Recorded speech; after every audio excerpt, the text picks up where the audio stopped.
Hazbin Hotel is one of the most interesting shows I've seen in a while. There are a large variety of reasons for that, but one of them is the world building. Between the first 4 episodes of Hazbin Hotel and almost 2 seasons of Heluva Boss, Hell in Vivziepop's universe is something very intriguing to explore. From the different rings to the power hierarchy, the races, and so much more, with the hype around this universe at an all-time high, let's take a look at the weird world building of Hazbin Hotel and Heluva Boss. Now, the first thing I want to mention, just because I find it so cool, are that there are 7 rings based on the 7 deadly sins, which is a concept I just love. It's so cool. When it comes to a lot of the world building in this Heluvaverse, it tends to be obvious choices, but that doesn't mean they're bad. Most of the case, they're very interesting choices and fun to explore.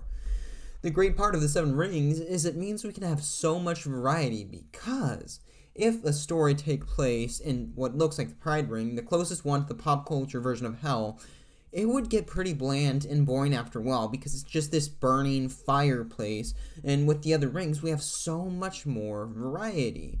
For example, there's so many more stories you can tell. We have the Wrath Ring. It's basically just Texas, which is funny. There's the Gluttony Ring, which is LA. We even know there's oceans in Hell, which leads to an almost infinite amount of storytelling potential in between all the 7 rings. And with these 7 rings, we also have the 7 deadly sins themselves.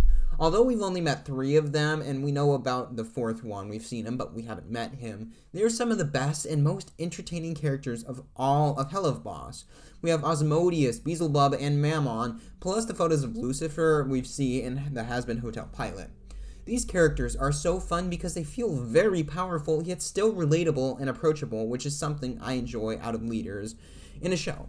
Queen Bee, for example, she's a character with extreme power, but she gets into a chugging match with Blitz and is dating a hellhound. Sure, if she gets mad, she'll use the fullest of her power, but she still feels like a person, not just a position, or even worse, a manifestation of her sin, which could have been easily done and would have been very cliche, so I'm really glad that that's not what they did.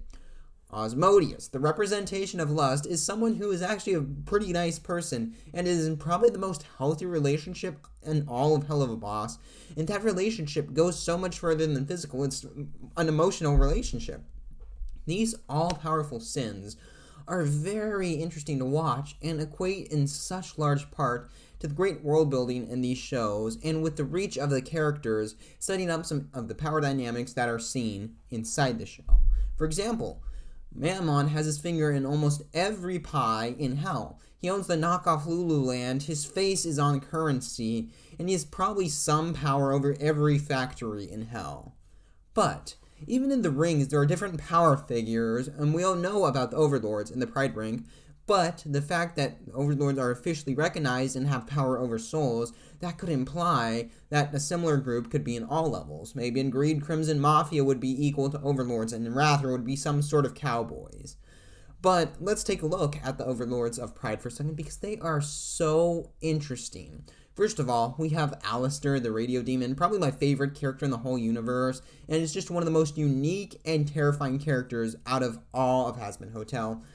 I'll also mention Vox right now because he's also very cool, and the fact that these overlords can control certain industries is very interesting from a story and a world-building perspective. Vox controls television, and if he gets mad, he can cause a power outage in all of Pride if he wants, and Alastor controls everything relating to radio. There's also Valentino, who's in charge of adult video, and assumedly all the other overlords just don't own plenty of souls, but also an industry. And that also asks the question, how far is their reach? Because we know that sinners can't leave the Pride Ring, but we know that television exists outside of Pride for both TV and radio. It would make sense if they're being produced in somewhere like Greed, since there's something so mass-made, and that's where most products seem to be fabricated in this hell. So it would make sense that then the overlords can leave Pride even though they are sinners. This would also explain how Alastor could disappear for 7 years. It's because he left Pride.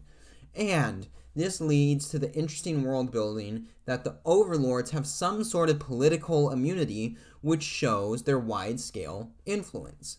And now seems like the perfect time to talk about the different races of hell, because that's also something very interesting. But before we keep going, I have a favor to ask. If you've enjoyed this video so far and you want more videos on this Heluvaverse, please subscribe. It helps me on my journey to monetization, which means higher quality videos for you. Thank you to everyone who has subscribed. I'm getting close to monetization. Thank you all, and let's keep going. Something I found very interesting while watching Heluva Boss is learning that there are so many people who are born in hell, like the imps, hellhounds, succubi, goche, and many others which are unnamed. There is a hierarchy among these species as well. The imps are pretty low in the hell hierarchy, but at rock bottom are the hellhounds, who are basically just treated as inhuman and can be adopted from the orphanage, which is just a glorified prison. At the top of the hierarchy are demons, who would be sinners only because they can't really die besides by angelic means. And the sinners are so interesting because their body in hell is dependent on what they looked like first, but also how they died. For example, in Heluva Boss, we see an inventor who died to his own device, and he has a cyborg look to him. Alastor died by being mistaken for a deer and got shot. While I find this a bit goofy, it is a very interesting enough concept, which can lead to really cool character designs. But the final bit of interesting world building has to do with the formation of Hell, Charlie's parents, and the angels. At the beginning of the first episode of Hazbin Hotel, we get a big exposition dump about how Hell was formed. It stays close to many biblical recountings, although there were some omissions. I saw an interesting theory by Roundtable which explores this opening more, but the most interesting part of all of this stuff has to do with exorcists. The exorcists are the most interesting part of all this world building and are supposed to be a big part of the Hazbin world, although sadly we've barely seen any of them, though I guess that will change at the end of Season 1. The idea of angels coming down to kill sinners is such an interesting concept, which I'm excited to see explored when they get to the killing, most likely at the season finale. The fact that angels will kill is just so backwards, so I'm excited to see how that could play out. There is one big part in the world of Hazbin Hotel and Heluva Boss which does frustrate me, and that has to do with how much swearing and profanities we hear. Now, in Hazbin Hotel, all sinners are supposedly condemned to a life of torture, so I get it that they're swearing a lot, I get it that they're very vulgar, they did bad stuff in life, and now apparently they would just give up. I understand.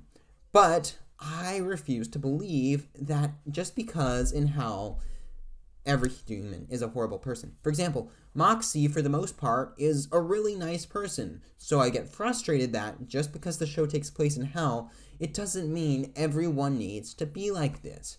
That's my main problem. People like Blitz, Angel, even someone like Queen Bee, they can swear. But I dislike it when it just feels unnatural. In the Hazbin Hotel pilot, it was a big deal for me watching the moment when Charlie cursed out Kate Killjoy. But she's swearing a few times in the show already, and it just doesn't fit with her character.